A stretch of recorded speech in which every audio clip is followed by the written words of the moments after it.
The countdown to the 96th Comrades Marathon has reached excitement pitch as thousands of athletes prepare to tackle the demanding ultra marathon on Sunday. As part of Newzroom Afrika's build-up to the ultimate human race, sports reporter Vuyo Macoba had a sit-down with road running enthusiast Stuart Mann to hear about some of his findings on the event. Excitement has reached boiling point ahead of the 2023 Comrades Marathon. Come Sunday morning at 5 a.m., more than 17,000 athletes from all walks of life will line up at the start and try to tackle the ultimate human race. Analysts have punched their numbers and pundits have made their choice. Road running researcher, the man with the stats, Stuart Mann, joins me now in Newzroom Afrika as we continue our build-up to the Sunday race in KZN. Stuart, appreciate your time on Newzroom Afrika. As an avid runner, somebody who's run more than 250 marathons, what's most exciting you about this weekend's race? Everyone's talking about records being broken, both the men's and the women's race. There's a great chance of that happening. But the other record, which I'll actually be looking at, is the oldest runner to complete it. 81-year-old Johannes Marcelo from Polokwane has got a really good chance to break Wally Hayward's record, which is coincidentally also set in 1989 when Frith ran her incredible record-breaking sub-6-hour time. I think for people who touch and go for specific medals, this is their year to try it. Where obviously for them they've got to try and pace themselves correctly. The worst thing you can do at Comrades is go out too hard and then you're going to miss your medal anyway. One interesting fact actually is the second shortest down run was in 1973. It's 500 meters longer than this year's run. Biggest contenders for this race, pundits are putting Gerda, they're also putting Tete on the list following their successful season. So the women's race tends to be a lot more predictable than the men's. Gerda has to be the favourite based on her 2 Oceans time.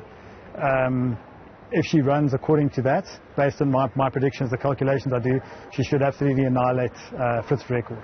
And I don't think anyone else in the women's field has got the pace to keep up with her. But obviously Comrades is a long way. Anything, lots of stuff can happen. The men's race, a lot harder to predict. So yes, obviously Tete, 100% definitely got to be, and I think the interesting thing this year, doing back-to-back downs, is the memory's still there for the race tactics and things like that.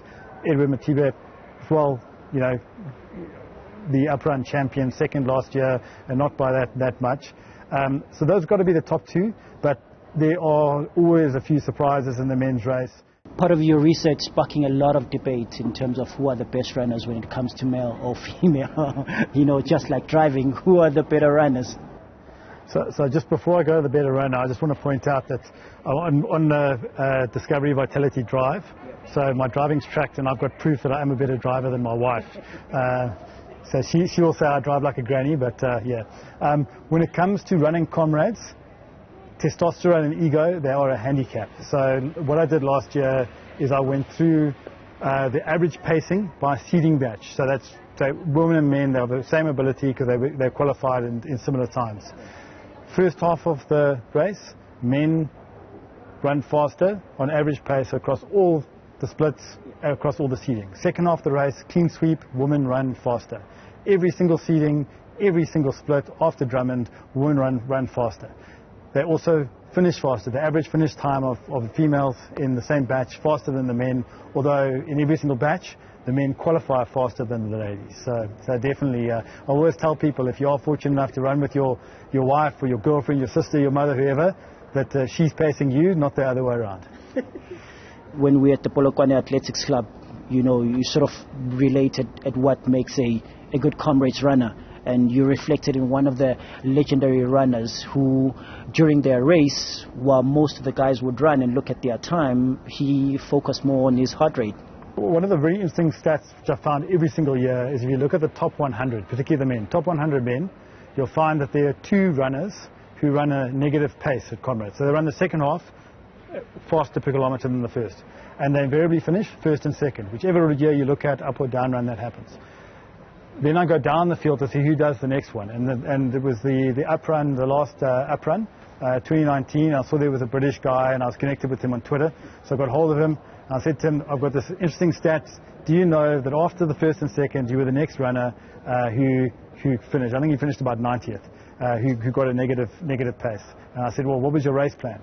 And he said, he ran with his watch on, but he didn't put the time. He just had his heart rate. So the whole time he just looked at his heart rate, made sure he was in a comfortable heart rate. He saw the clock twice, going through Drummond at the halfway mark, and as he came around the bend at the finish straight at the race course. And so I'd say that's the optimal way. So don't run according to anyone else's plans.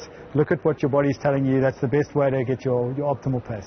Stuart, appreciate your time on Newzroom Afrika, your research and your stats as we continue our build-up to Sunday's race, the 2023 edition of the Comrades Marathon. This year's Comrades Marathon course will be from Pietermaritzburg to Durban, and it's called the Dun Run, and sitting as one of the shortest distances that in the history of the race, sitting at 87.7 kilometers. Wishing all the athletes who will be running and taking on the ultimate human race all the best on Sunday. For Newzroom Afrika on Channel 405, I'm Vuyo Macoba in Johannesburg.